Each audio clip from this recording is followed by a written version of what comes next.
Yes student, good morning. अपना जो topic चल रहा था प्यारे छात्रों वो था बिजोलिया किसान आंदोलन। कौन सा चल रहा था? बिजोलिया किसान आंदोलन। बिजोलिया किसान आंदोलन। बिजोलिया किसान आंदोलन। बिजोलिया किसान आंदोलन के अंतर्गत हमने काफ़ी कुछ अध्ययन कर लिया था और आज हम इस बिजोलिया किसान आंदोलन के अंतर्गत आज 1916 से बात करेंगे। कब बात करेंगे? 1916 से बात करेंगे, क्योंकि 1916 के अंदर इस बिजोलिया किसान आंदोलन का जो नेतृत्व है वो किसने किया था? विजय सिंह पथिक ने। तो मैं लिख सकता हूँ 1916 ईस्वी में 1916 ईस्वी में बिजोलिया 1916 ईस्वी में बिजोलिया किसान आंदोलन का बिजोलिया किसान आंदोलन का नेतृत्व 1916 में बिजोलिया किसान आंदोलन का नेतृत्व जो है वो एक नए व्यक्ति द्वारा किया जाता है और उनका नाम है विजय सिंह पथिक। विजय सिंह पथिक। विजय सिंह पथिक द्वारा किया गया।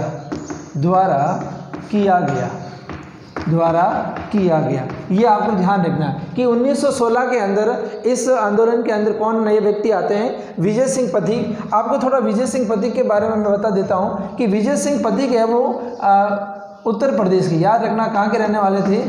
उत्तर प्रदेश के ग्वालियर। उत्तर प्रदेश के ग्वालियर के रहने वाले थे। उत्तर प्रदेश के ग्वालियर के रहने वाले थे और इनका जो मूल नाम था वो मूल नाम था भूप सिंह। मूल नाम क्या था? भूप सिंह इनका नाम था। याद रखना इनका मूल नाम है वो क्या था? भूप सिंह। लेकिन राजस्थान में ये जिस नाम से प्रसिद्ध हुए वो नाम था विजय सिंह पथिक। जब विजय सिंह पथिक ने इस बिजोलिया किसान आंदोलन की बागडोर संभाली, किसने?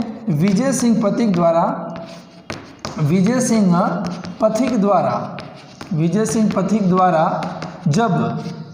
पथिक द्वारा जब इस आंदोलन की बागडोर संभाली गई, किसके द्वारा? विजय सिंह पथिक द्वारा। तब इस आंदोलन में मैं कह सकता हूँ एक नई जान आ गई। एक नई जान आ गई। क्या आ गई? एक नई जान आ गई, नई ऊर्जा आ गई। मैं कह सकता हूँ एक नई ऊर्जा का संचार हुआ, क्योंकि यहाँ के किसान बड़े हताश थे, बड़े निराश थे और उन किसानों को वापस संगठित करने का काम है वो एक नए व्यक्ति द्वारा किया जाता है। और वो व्यक्ति कौन है? विजय सिंह पथिक। इन्होंने क्या काम किया? जब इन्होंने इस आंदोलन का नेतृत्व किया तो विजय सिंह पथिक द्वारा 1916 के अंदर, याद रखना 1916 ईस्वी के अंदर, 1916 ईस्वी के अंदर इन्होंने ऊपर माल, याद रखना ऊपर माल पंच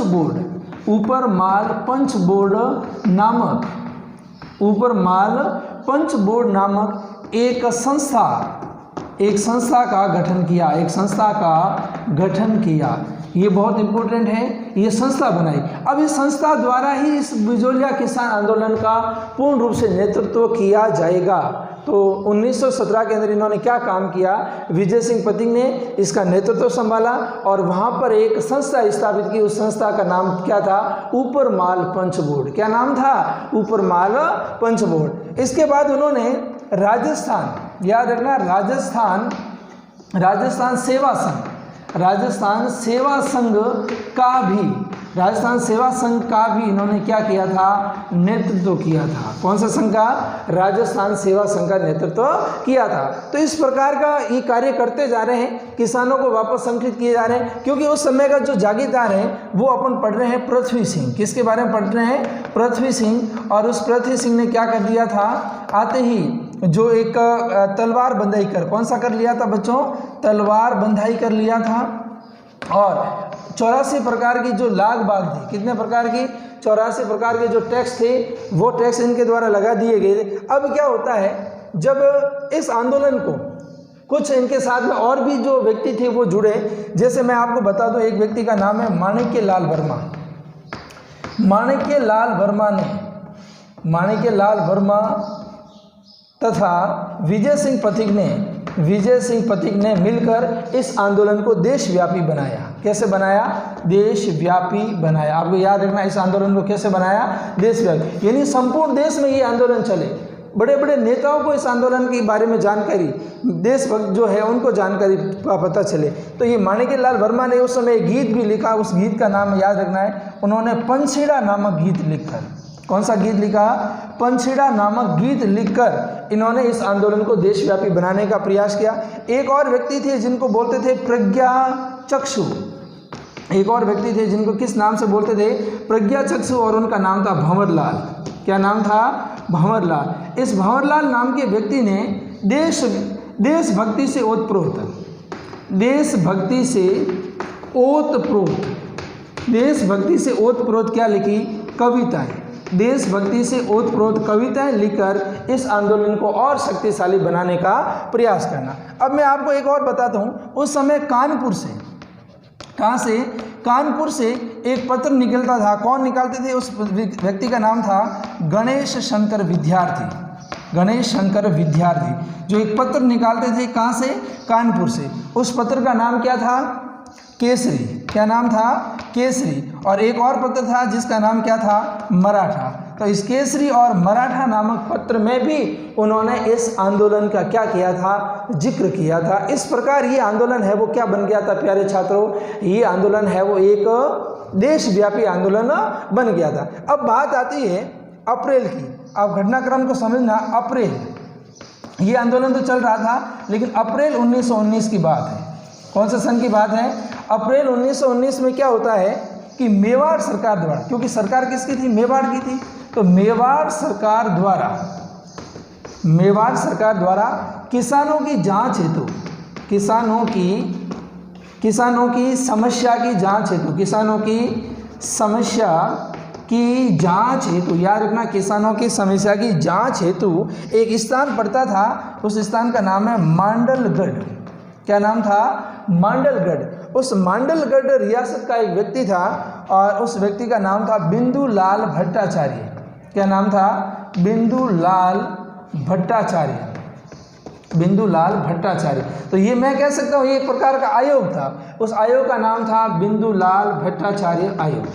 क्या नाम था बच्चों? बिंदुलाल भट्टाचार्य आयोग। अब इस आयोग ने आकर जांच की, किसानों की समस्या सुनी, किसानों की पीड़ा सुनी, और इन्होंने किसानों के हित में कुछ सिफारिशें की। क्योंकि आयोग होता है वो केवल क्या कर सकता है? सिफारिश कर सकता है कि भाई ये समस्या है, वास्तव में किसानों के टैक्स ज़्यादा है, किसानों की पीड़ा है, और ये बात उन्होंने बताई।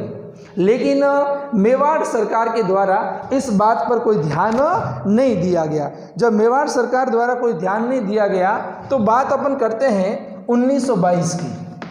कब की बात करते हैं? 1919 में ये आ गया था, आयोग बन गया था बिंदुलाल भट्टाचार्य आयोग। और 1922 के अंदर जब ये आंदोलन बहुत व्यापक होने लग गया था, किसानों की पीड़ा और ज़्यादा होने लगी थी, अत्याचार होने लग गया जगह जगह, इस एक आंदोलन को एक नई जान देने का काम करे थे। और ये नई जान देने का काम किया तो मेवाड़ सरकार को पता चला, तो उन्होंने 1922 के अंदर राजस्थान का, याद रखना उस समय राजस्थान का एक अंग्रेज अधिकारी हुआ करता था, उस अंग्रेज अधिकारी को बोलते थे AGG। क्या बोलते थे?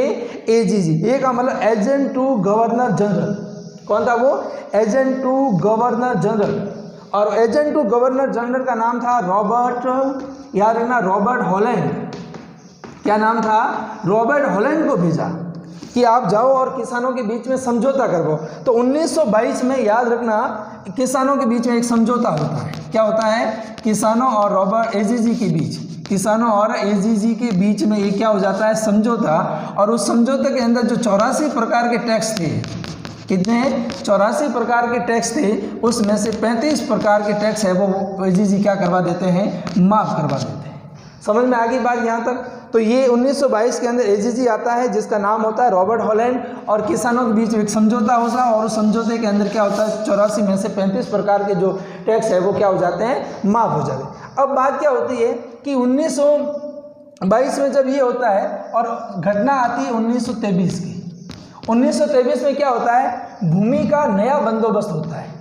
भूमि का नया बंदोबस्त होता है, नया बंदोबस्त होता है। भूमि का नया क्या होता है, बंदोबस्त होता है, यानी नए तरीके से भूमि की वापस की क्या की जाती है, पैमाइश की जाती है। इस दरमियान उन्होंने क्या किया, 1923 के अंदर वापस ही जो महाराजा थे और उन्होंने किसानों की समस्या की और कोई ध्यान नहीं दिया और उन्होंने भूमि का बंदोबस्त कर दिया और वापस जो टैक्स थे वो बढ़ा दी गए। इस दरमियान क्या होगा, विजय सिंह पथिक ने कहा कि इस प्रकार ये किसानों की समस्या को नहीं मान सकते। उन्होंने किसानों ने कहा, जिस पर किसान खेती करते थे, किसान क्या करते थे, खेती करते थे, या मैं कह सकता हूँ माल की ज़मीन, किसकी ज़मीन, माल की ज़मीन, जहाँ पर कुछ उत्पादन होता था, उस किसानों ने कहा कि हम खेती नहीं करेंगे और मना कर दें। किसके कहने पर ये किया था विजय सिंह पथिक के कहने पर। कब किया गया, जब 1923 में भूमि का नया क्या हुआ था, बंदोबस्त हुआ। अब क्या हुआ, किसानों ने ये सोचा कि हम खेती नहीं करेंगे तो मेवाड़ सरकार है वो झुक जाएगी और हमें टैक्स से क्या प्रदान कर देंगे, राहत प्रदान कर देंगे, लेकिन ऐसा हुआ नहीं, हुआ इसका उल्टा। और उन्होंने मेवाड़ सरकार ने क्या किया, जो किसानों ने खेती करनी बंद कर दी थी उस भूमि को किसी और किसानों को क्या कर दी, दे दी। जब किसानों की भूमि चली गई तो विजय सिंह पथिक ने ये माना कि ये सारा जो कारनामा हुआ है वो मेरी वजह से हुआ, मैंने मना किया और बेचारों की भूमि चली गई। अब क्या किया जाए, तो विजय सिंह पथिक है उस आंदोलन से हट गए और अब आंदोलन का नेतृत्व है वो किसके द्वारा किया जाएगा, माणिक्यलाल वर्मा के द्वारा किया जाएगा। किसान वहाँ पर लगातार संघर्ष करते हैं, लगातार संघर्ष करते करते आखिरकार, याद रखना 1941 की बात है, 1941 के अंदर मेवाड़ सरकार के अंदर एक प्रधानमंत्री हुआ करता था उस समय, उसका नाम था sir T Raghavacharya. Sir T Raghavacharya, क्या नाम था, सर टी राघवाचार्य। और 1941 के अंदर मेवाड़ सरकार ने एक व्यक्ति को भेजा, उसका नाम था सर टी राघवाचार्य। और सर टी राघवाचार्य और किसानों के बीच में समझौता हो जाता है और समझौता होने के बाद में 1941 के अंदर ये आंदोलन है वो समाप्त हो जाता है। तो 1889 में कह सकता हूँ मैं कुल मिलाकर 44 वर्षों तक, कितने वर्षों तक, 44 वर्षों तक चलने वाला ये आंदोलन है वो देश का सबसे बड़ा आंदोलन था। और आखिरकार आपको याद रखना 1941 के अंदर ये आंदोलन है वो क्या कर दिया जाता है, समाप्त कर दिया जाता है। तो इस प्रकार का ये जो हमारा आंदोलन है ये कौन सा हुआ, ये हुआ बिजोलिया किसान आंदोलन। अब हम आज, ये 1 नंबर पे था, आज अपन दूसरा पढ़ेंगे सीकर किसान आंदोलन। तो सेकंड हेडिंग रहेगी सीकर किसान आंदोलन। अब देखो सीकर किसान आंदोलन भी एक महत्वपूर्ण, क्योंकि ये सारी चाल है अंग्रेजों की। अंग्रेज कुल मिलाकर काम किसान करेगा और जो टैक्स है वो पूर्ण रूप से अंग्रेजों को मिलता रहेगा, उसमें जमींदार भी सम्मिलित है, उसके अलावा और भी जो शासक वर्ग है वो सम्मिलित है। ये सारी चीज़ें, किसान है वो बहुत पीड़ा में है, संकट में है, दुखी होता है, लेकिन उसकी बात को कोई सुनने वाला नहीं है। तो इस प्रकार के जो देशभक्ति व्यक्ति होते हैं और उनके द्वारा किसानों की पीड़ा को सुना जाता है। तो आइए चलते हैं सीकर किसान आंदोलन की ओर। सीकर किसान आंदोलन की क्या पृष्ठभूमि देखते हैं। तो नंबर दूसरा अपना हेडिंग रहेगा सीकर किसान आंदोलन। क्या रहेगा, सीकर किसान आंदोलन, सीकर किसान आंदोलन, ये भी बहुत महत्वपूर्ण है। सीकर किसान आंदोलन कौन सा आंदोलन है, सीकर किसान आंदोलन। अब देखो क्या होता है, इसको आप समझना पहले कि सीकर के अंदर जब ये आंदोलन शुरुआत क्यों हुई, क्योंकि सीकर के अंदर एक नए राजा बने थे। कब बने थे, नए राजा, मतलब राज्य का राज्याभिषेक हुआ था और उस राजा का नाम था राव कल्याण सिंह। राव कल्याण सिंह, क्या नाम था, राव कल्याण सिंह। जब ये क्या बने थे, नए राजा बने थे। क्या बन गए थे, नए राजा, यानी इनका राज्य अभिषेक हुआ। किनका राज्य अभिषेक हुआ, राव कल्याण सिंह का। तो राव कल्याण सिंह जैसे ही राजा बने तो उन्होंने क्या कर दी,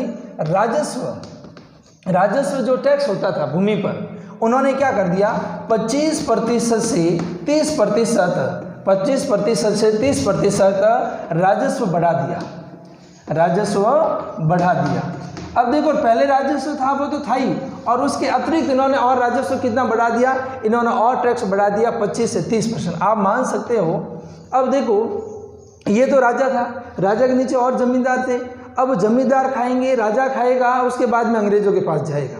तो इस प्रकार हलाल किसान हो गए, परेशान किसान हो गए, और सारी का सारा मुनाफा है वो किन को मिले, इनको मिले, शासकों को मिले। तो इस नया राजा बना, जोश था, जोशीला था, अत्याचार किसानों पर होवे, और इसने क्या कर दिया, 25 से 30% है वो लगान बढ़ा दी। क्या बढ़ा दी प्यारे छात्रों? लगान कहो चाहे उसको राजस्व कहो, ये इन्होंने बढ़ा दी। किसने बढ़ाई? राव कल्याण सिंह। अब बात क्या हुई कि राव कल्याण सिंह ने जब बढ़ा दी तो किसानों ने कहा कि ये तो नहीं चलेगा, ये इतना टैक्स हम नहीं दे सकते, हमारे पास में पहले से ही जो फसल है वो बर्बाद हो रही है, इतना मुनाफा नहीं है, मेहनत हम कर रहे हैं तो हम इतना टैक्स नहीं दे पाएंगे। तब राव कल्याण सिंह ने कहा कि मैं इस टैक्स को क्या कर दूंगा? कम कर दूंगा। ये बात कही थी उन्होंने 1923 में। 1923 ईस्वी को कल्याण सिंह 1923 को कल्याण सिंह अपनी बात से मुखर गए। अपनी बात से क्या गए? मुखर गए। पहले तो क्या कहा था? किसानों ने जब हंगामा किया तो कल्याण सिंह जी ने ये कहा कि मैं है वो आपकी जो लगान बढ़ाई हुई है, कितनी बढ़ाई हुई है? 25 से 30% जो मैंने टैक्स बढ़ाया है उसको मैं क्या कर दूंगा? कम कर दूंगा। लेकिन जब 1923 की बात है तो कल्याण सिंह ने कहा कि कोई टैक्स कम नहीं होगा, आपको तो राजस्व देना ही पड़ेगा। तो किसान बहुत धर्म संकट में पड़ गए। किसानों ने कहा कि इतना बढ़ा हुआ लगान है वो कैसे दे पाएंगे? तब इस आंदोलन का जो नेतृत्व है, इस आंदोलन का नेतृत्व किया है, आपको याद रखना है, राजस्थान सेवा संघ के मंत्री, राजस्थान सेवा संघ के एक मंत्री थे, उस मंत्री का नाम था राम नारायण चौधरी। क्या नाम था? राम नारायण चौधरी द्वारा इस आंदोलन का क्या किया गया? नेतृत्व किया गया। इंपॉर्टेंट है, इस आंदोलन का नेतृत्व किसके द्वारा किया गया? राम नारायण चौधरी द्वारा। कब आंदोलन की मुख्य शुरुआत हुई? 1923 से, आप मान सकते हो 1923 से इस आंदोलन की क्या हुई? शुरुआत हुई। अब क्या हुआ? 1923 के अंदर जब इस आंदोलन का नेतृत्व है किसने संभाल लिया था? राम नारायण चौधरी द्वारा संभाल लिया गया था। और 1931 के अंदर, अब याद रखना 1901 डेट है 1931 ईस्वी को एक वहाँ सभा की स्थापना होती है। उस सभा का नाम है क्षेत्रीय जाट संगठन। इस सभा की स्थापना हो जाती। इसमें सारे जो किसान हैं, क्योंकि यहाँ पर जो किसान थे सीकर के अंदर वो सर्वाधिक कौन सी जाति के थे? जाट जाति के किसान थे। तो 1931 ईस्वी को क्षेत्रीय जाट संगठन बना दिया जाता, क्षेत्रीय जाट संगठन का गठन किया जाता है।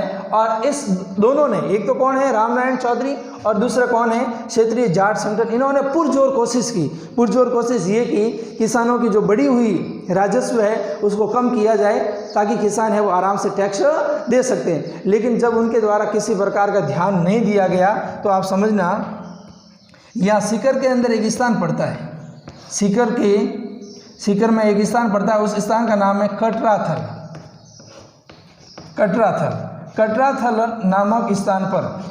नामक स्थान पर अप्रैल, याद रखना, कटराथल नामक स्थान पर अप्रैल 1934 ईस्वी की बात है। कब की बात है? अप्रैल 1934 ईस्वी की बात है। नाम है स्थान का कटराथल। और उस कटराथल नामक स्थान पर अप्रैल 1934 में महिलाओं का एक सम्मेलन होता है, महिला सम्मेलन होता है। कहाँ पर होता है? कटराथल में। कटराथल कहाँ है? सीकर के अंदर। कब होता है? अप्रैल 1934 में। और इस सम्मेलन की अध्यक्षता की जाती है एक महिला है जिसका नाम है किशोरी देवी। क्या नाम है? किशोरी देवी नामक महिला ने इस कटराथल नामक स्थान पर हजारों महिलाओं को बुला लिया, इकट्ठा कर लिया। कितनी महिलाओं को? हजारों महिलाओं को बुला लिया गया और कहा कि इस प्रकार की बढ़ी हुई लगाने हैं वो हम माफ करवा के रहेंगे, क्योंकि हम इतनी लगान नहीं दे सकते। तो एक देखो, पहली बार आप ध्यान रखना कि ऐसा कौन सा आंदोलन था जिसके अंदर महिलाओं ने योगदान दिया, तो वो सीकर किसान आंदोलन था। और कहाँ पर हुआ? ये कौन सा स्थान पर ये महिला इकट्ठा हुई? ये इकट्ठा हुई कटराथल नामक स्थान पर। कब इकट्ठा हुई? अप्रैल 1934 में। अब इन महिलाओं ने क्या फैसला किया? इन महिलाओं ने फैसला किया कि अप्रैल 1935 ईस्वी से कोई भी किसान टैक्स नहीं देगा, ऐसा उन्होंने घोषणा कर दी। इन महिलाओं ने ये घोषणा कर दी कि किसी भी किसान द्वारा टैक्स नहीं दिया जाएगा जब तक हमारा बढ़ा हुआ राजस्व है, बढ़ी हुई जो लगान है वो माफ नहीं की जाती, तब तक हम टैक्स नहीं देंगे। अब क्या होता है कटराथल के पास में बच्चों एक स्थान का नाम है, आपको याद रखना, कूदन गांव। कौन सा गांव? कूदन गांव हत्याकांड होता है। कौन सा गांव होता है? कूदन गांव हत्याकांड होता है। ये हत्याकांड क्यों हुआ? क्योंकि किसानों ने टैक्स देना बंद कर दिया, तो अंग्रेजों द्वारा, याद रखना, अंग्रेजों द्वारा नरसंहार किया गया। नर मतलब मनुष्य, संहार मतलब नष्ट करना, नरसंहार किया गया। कब? कुंदन गांव के अंदर अंग्रेजों द्वारा नरसंहार किया गया और निहत्ते कह सकता हूँ, निहत्ते किसानों पर गोलियां चला दी। यानी किसान अपना आंदोलन कर रहे थे और उन किसानों पर अंग्रेजों ने क्या चला दी? गोलियां चला दी। और गोलियां चलाने के कारण चार किसान है वो क्या हो गए? 4 किसान शहीद हो गए। कितने किसान शहीद हो गए प्यारे छात्रों? 4 किसान जब शहीद हो गए, तब इस आंदोलन की, याद रखना, जब 4 किसान शहीद हो गए तो इस आंदोलन की, कौन से आंदोलन की? शिखर, इस आंदोलन की गूंज मतलब आवाज, इस आंदोलन की गूंज ब्रिटिश संसद, क्योंकि अगर भारत में किसका राज था? अंग्रेजों का। तो ब्रिटेन के अंदर ब्रिटिश संसद में उठी कि अंग्रेज इस प्रकार भारत में किसानों का ऊपर क्या करें? अत्याचार करें। कौन से गांव की? जो कुंदन गांव हत्याकांड हुआ था, उस कुंदन गांव हत्याकांड के अंदर अंग्रेजों द्वारा किसानों पर सीधा प्रदर्शन कर रहे किसानों पर गोलियां चला दी और जिसके कारण 4 किसान शहीद हुए। और इस घटना की जो है वो बात कहाँ पर उठी? ब्रिटिश संसद में उठी। और जब ब्रिटिश संसद को पता चला तो 1935 के अंदर, कौन सी ईस्वी?